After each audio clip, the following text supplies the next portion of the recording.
Hi there, I'm Carax, and welcome to my Mission 3 No Major Glitches Novice tutorial. This is the first mission where you start to see strats really diverge from a casual playthrough, so it should be a lot of fun. There's again a lot to cover, so let's get into it. Now you'll already have looted a fair few items in Mission 2, and you're going to continue to loot items through the speedrun. And now I think it's a good time to talk about the idea of loot priority. The priority item right now is an explosive for Mission 7. There are two types of explosive in Alien. One is the Molotov, and the second is the pipe bomb.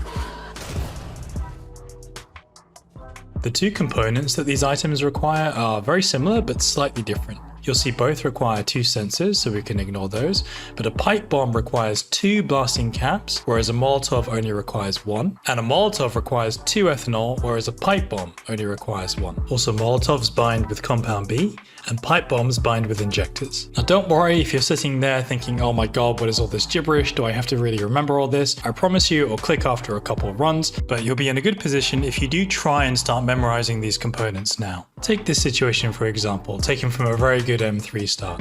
Can I make and craft a medkit here without having any stress of not being able to make an explosive? Well, the answer is yes. I already have two ethanol, the blasting cap I need, two sensors, and two compound B. So I can commit the excess components because I don't need them. But if I didn't have all of these items, or at least the ones that are applicable to the medkit, then I shouldn't put them in the blueprint this early. Also, you now have access to the maintenance jack as a weapon. Pressing left mouse button will cause Ripley to swing the jack, and it's a one-hit kill to hostile humans. However, it doesn't work on the alien. In addition, there's a new interaction between the jack and flares. If you swing your jack whilst holding a lit flare, it will drop the flare directly on the ground. If you're about to spark a flare and then change your mind, you can swing the jack to cancel the light. You can also do this with peek. Once the screen fades in, you can check your medkit blueprint to see if you can commit any items, then wait for the doors to open and head left. Keep heading straight all the way up the stairs and through the white doors ahead of you, then make an immediate left and the doors will open onto the Systech lobby. Continue running forward, and at the opposite end of the lobby you'll see this girl in the baseball cap. We call her Heidi. She'll shoot at you, at which point Ripley will automatically be ducked. Head straight towards where Heidi was and pick up the hack tool, then run up the stairs and through the hostile humans. I'm going to show you this first and then we can go over it afterwards.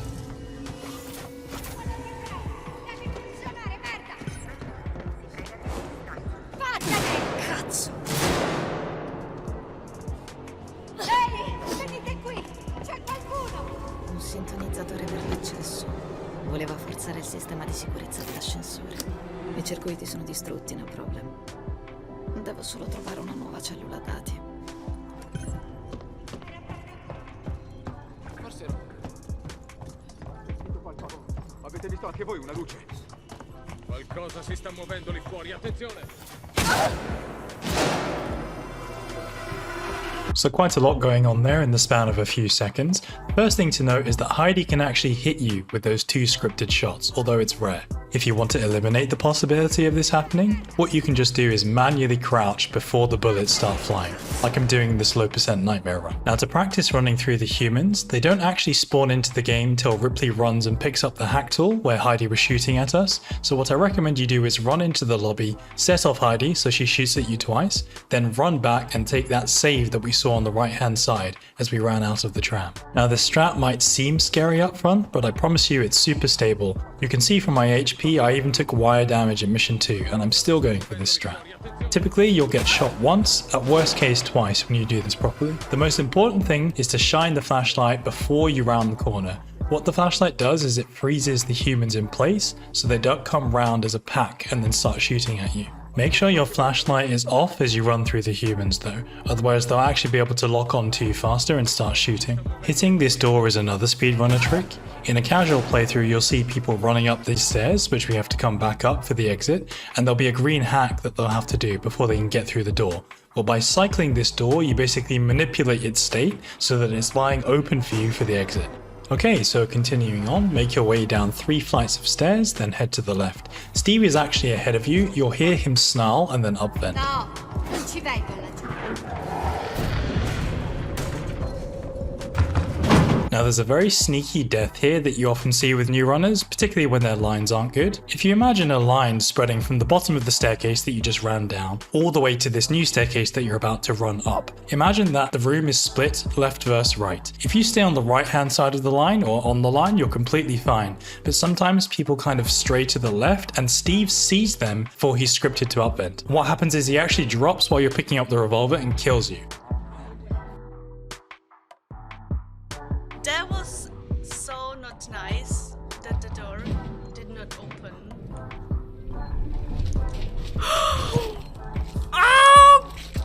So this can happen, but it's unlikely. Some runners even run into the benches and then just hug them for peace of mind. If this is something you want to do, that's completely okay. Next thing you want to do is run into the room and you'll pick up the revolver. Now the revolver is one of the most important items, if not the most important item in the speedrun after the flamethrower. You can kill humans with it by hitting them anywhere. You can't kill Steve with it directly. However, there are canisters in certain missions that you can shoot and they act like Molotovs or explosions that make Steve vent. This can come in pretty clutch sometimes, as you can see on screen. There's definitely more to the revolver, like how many bullets it takes to kill Joes of various types and grab cancels, but that's more relevant in future missions, so I'll probably cover that in mission 4. After the revolver animation plays, you'll need to make sure to loot the keycard underneath it, otherwise you can't progress.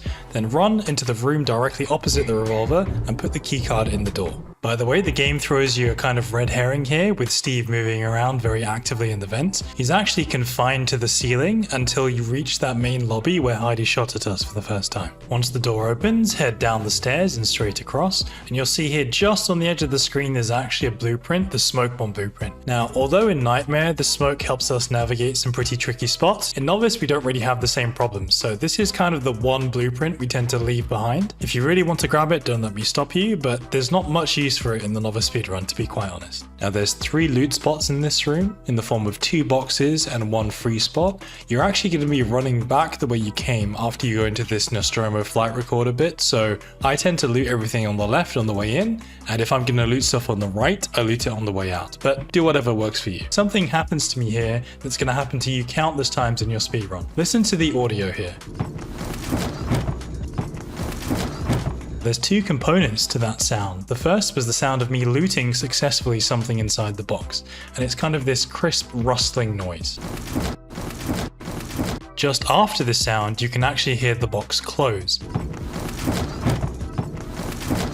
The box closing means I'm max on something inside it, and this is going to happen to you constantly in your runs. You can see it's already happening to me in mission 3. The reason I'm harping on about this is because it's a really common beginner's trap to stop when this happens, pull out the blueprint, see if they can commit an item, and you're just bleeding time. It's okay to leave items behind, okay? Continue straight ahead, and you'll run into the flight recorder cutscene. This is the first time we encounter a non-skippable cutscene in the game. It lasts about 30 seconds. When you come out of it, you want to turn to your right and start hitting the green buttons that power the stacks. You'll need to move 3 stacks over, after which you'll be able to run forward and pick up the hack tool. After grabbing it, turn back the way you came, run to the door, and you'll be met with your first green hack. Right, Green Hack 101. We're going to do a lot of these in the speedrun. In this mission alone, for example, there are 3 of them. And if you want to do the very quickest exit, the final one is really, really time pressured. And if you don't do the hack quick enough, you die. Don't worry, beginners, if that sounds intimidating. There's a really nice and solid beginner strat that I'm also going to show you in the guide. But let's just go through Green Hack 101 quickly and take you through the basics. The first thing to note is that ideally you want to be selecting the symbols with WASD and then inputting them with the mouse wheel. A very common thing you see is people inputting symbols with E. This is fine, but it's slightly less efficient because you're using one hand for the same thing. And the second added benefit of using mouse wheel is that you can actually put away the hack tool quicker by rolling your mouse wheel after the screen turns green. This might not seem big at face value, but A, we do a lot of hacks in the game, and B, sometimes this time difference is the difference between living and dying if you're going to do the quick exit. And the final point is that when the top runners are doing hacks, they don't see this, they see this. These bottom 8 symbols that you choose from, they actually never change position. So if you want to be really quick at hacking, it needs to be like touch typing, where you're only looking at what you have to type. In my opinion, the best place to practice hacking is mission 16 because there's a V3 hack right next to the save. What you're going to do is run to the hack, and this is a really good way to practice. I find the hack and then I hack it until the last but one symbol. So you see there's one symbol left. All I'm going to do is whip my mouse around to reset the hack. You do the same thing again. If you want to go one step further, you can actually go to speedrun.com/AI, go to the resources tab, and download the hacking practice mod. This basically obscures those bottom 8 images so that you cannot look at them anyway, and you have to learn where the symbols are. Once you hack the door, it'll open, head back the way you came, and pick up those 2 loot spots on the left hand side. Now technically there is more loot in this room that you could grab, but 1, time loss, and 2, you're going to start maxing out on everything if you're not careful. So for beginners, I really do suggest you adhere to the loot spots I suggest if you're new to the run. When you get into sub 240 territory, people even start skipping the spots I'm recommending to you. But then you're talking lots of resets in mission 6, mission 7, mission 10, etc. You don't need to be so minimalistic until you want to go for a top time. After you've picked up the items, head back to where you picked up the revolver, turn right, and then run all the way down to the next green hack.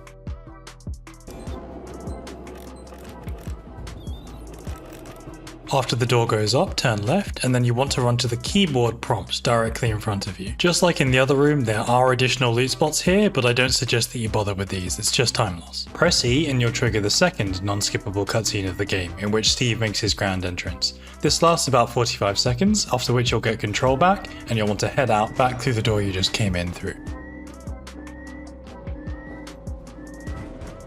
Now for practice, and potentially in your runs too, but certainly for practice, we want to run back to where we picked up the revolver and save at the save station. You can now add your 2 save files into your custom save folder so that you can practice them at any time. For those of you who aren't aware, we covered custom saves in the mission 2 video. Now the exit is where things can get a little tricky. Just like mission 2, if you die here, you are going all the way back to the beginning of the mission. So getting an exit strategy dialed down is really important so you can get runs going. I strongly suggest that if you're new to Alien, you do the beginner strat until you're around maybe the 250, 251 mark. Just like before, I'll show you the strat first, and then we can analyze it afterwards.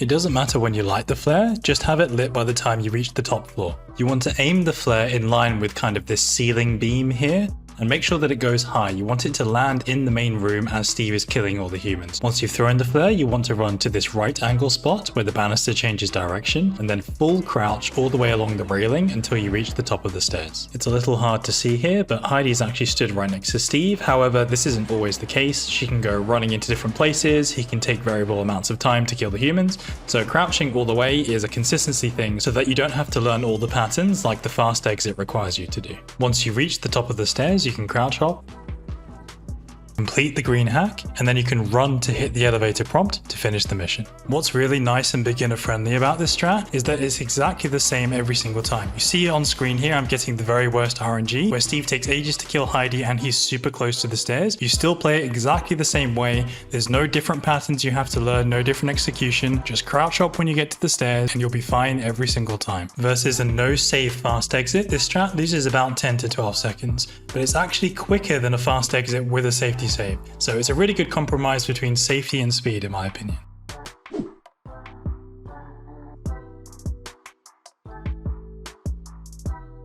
Now to do the fast exit, you're basically going to have to pay attention to how Heidi and Steve interact.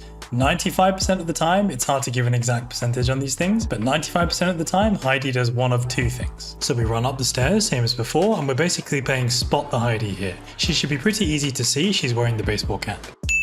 Continue running straight on, and then you'll see Heidi run in a certain direction. If she runs away from us, I can already see that she is because of the way she's facing, then this is the best case RNG. You can actually run straight past Steve because he's locked onto Heidi and finish the hack and exit the mission. This is far and away the best pattern. Not only do you get to run straight to the green hack, you also get the most time to hack it out of all the patterns. Next up is close Heidi, and I'm just going to let this one play first.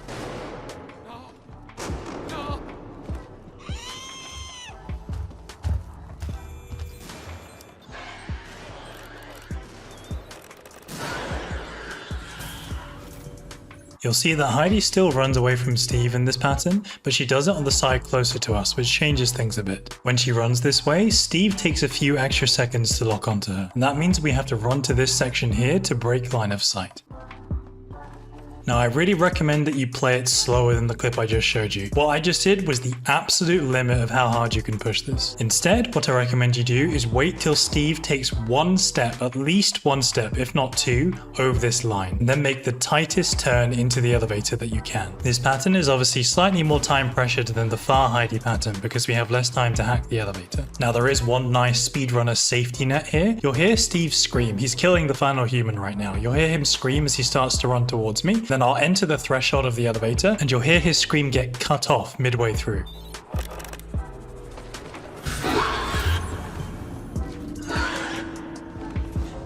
That's the safety net I'm talking about. Previously, the area inside the elevator is kind of out of bounds, so as we cross the threshold into it, Steve has to reacquire us, and he'll stop charging if he's charging us. That's when he stops screaming. Sometimes that elevator safety net and the stuff we talked about before with hacking will literally be the difference between you living and dying here. It gets really close. So practice, practice, practice, and eventually it will click. Now, like I said, the vast majority of the time you will be seeing these two patterns pretty much every exit, but there are also two other patterns that you need to know. The first is called standing Heidi. Who should be in the name is pretty obvious. Heidi just stands still and Steve goes to kill her first. What you want to do is immediately break line of sight behind this pillar and then wait for Steve to turn around and rip the guy who's shooting at him from behind. As you run to the green hack, Steve will go for the final human who's shooting him all the way in the back. So just like close Heidi, this is quite time pressured. Trick with this one is hiding in the right spot. You don't want to crouch here, for example, and be in full view of him or you'll just die. The second part is also being patient and really waiting for him to turn around and kill that human before you go. And saving the best for last, we have walking Heidi.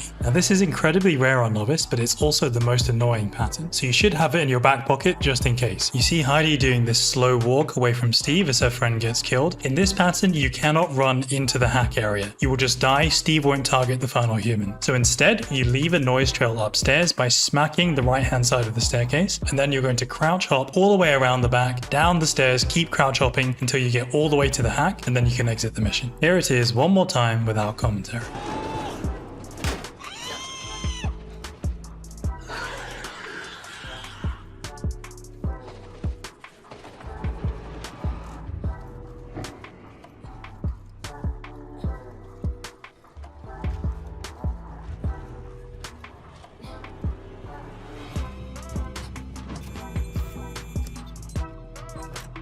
So there you go. I hope that was useful and you found it educational. Please do consider giving the video a like if you enjoyed.